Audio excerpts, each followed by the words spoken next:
Salam dari Paulus, hamba Kristus Yesus yang dipanggil menjadi rasul dan dikuduskan untuk memberitakan Injil Allah. Injil itu telah dijanjikannya sebelum dengan perantara nabi-nabinya dalam kitab-kitab suci, tentang anaknya yang menurut daging diperanakan dari keturunan Daud, dan menurut roh kekudusan dinyatakan oleh kebangkitannya dari antara orang mati, bahwa ia adalah anak Allah yang berkuasa, Yesus Kristus Tuhan kita. Dengan perantaranya kami menerima kasih karunia dan menjabat dan jabatan Rasul untuk menuntun semua bangsa, supaya mereka percaya dan taat kepada namanya. Kamu juga termasuk di antara mereka, kamu yang telah dipanggil menjadi milik Kristus. Kepada kamu sekalian yang tinggal di Roma, yang dikasihi Allah, yang dipanggil dan dijadikan orang kudus, kasih karunia menyertai kamu dan damai sejahtera dari Allah Bapa kita dan dari Tuhan Yesus Kristus. Paulus ingin ke Roma. Pertama-tama aku mengucap syukur kepada Allahku oleh Yesus Kristus atas kamu sekalian, sebab telah tersiar kabar tentang imanmu di seluruh dunia. Karena Allah yang kulayani dengan segenap hatiku dalam pemberitaan Injil anaknya adalah saksiku, bahwa dalam doaku aku selalu mengingat kamu. Aku berdoa semoga dengan kehendak Allah aku akhirnya beroleh kesempatan untuk mengunjungi kamu, sebab aku ingin melihat kamu untuk memberikan karunia rohani kepadamu, guna menguatkan kamu, yaitu supaya aku ada di antara kamu dan turut terhibur oleh iman kita bersama, baik oleh imanmu maupun oleh imanku. Saudara-saudara, aku mau supaya kamu mengetahui bahwa aku telah sering berniat untuk datang kepadamu, tetapi hingga kini selalu aku terhalang, agar di tengah-tengahmu aku menemukan buah, seperti juga di tengah-tengah bangsa bukan Yahudi yang lain. Aku berhutang baik kepada orang Yunani maupun kepada orang bukan Yunani, baik kepada orang terpelajar maupun kepada orang tidak terpelajar. Itulah sebabnya aku ingin untuk memberitakan Injil kepada kamu juga, yang diam di Roma.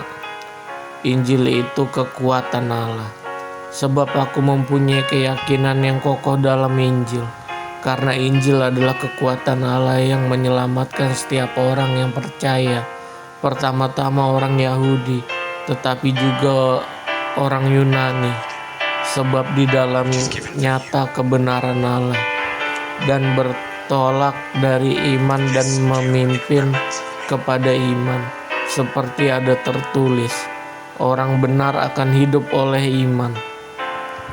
Hukuman Allah atas kefasikan dan kelaliman manusia, sebab murka Allah nyata dari sorga atas segala kefasikan dan kelaliman manusia, yang menindas kebenaran dengan kelaliman. Karena apa yang dapat mereka ketahui tentang Allah nyata bagi mereka, sebab Allah telah menyatakannya kepada mereka. Sebab apa yang tidak nampak daripadanya, yaitu kekuatannya yang kekal dan keilahiannya, dapat nampak kepada pikiran dari karyanya sejak dunia diciptakan, sehingga mereka tidak dapat berdalih.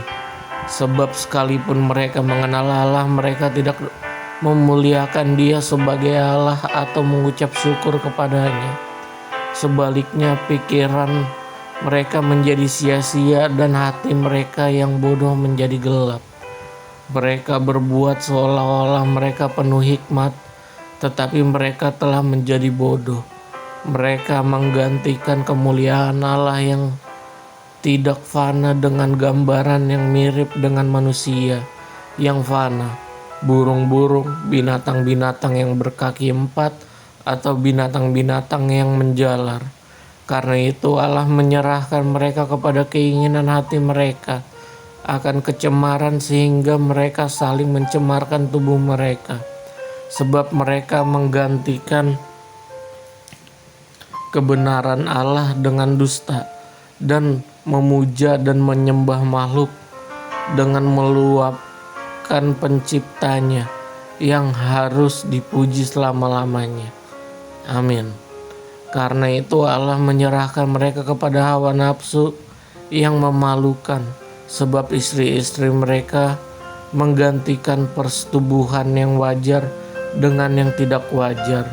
Demikian juga suami-suami meninggalkan persetubuhan yang wajar dengan istri mereka, yang menyala-nyala dalam berahi mereka seorang terhadap yang lain, sehingga mereka melakukan kemesuman laki-laki dengan laki-laki, dan karena itu mereka menerima dalam diri mereka balasan yang setimpal untuk kesesatan mereka.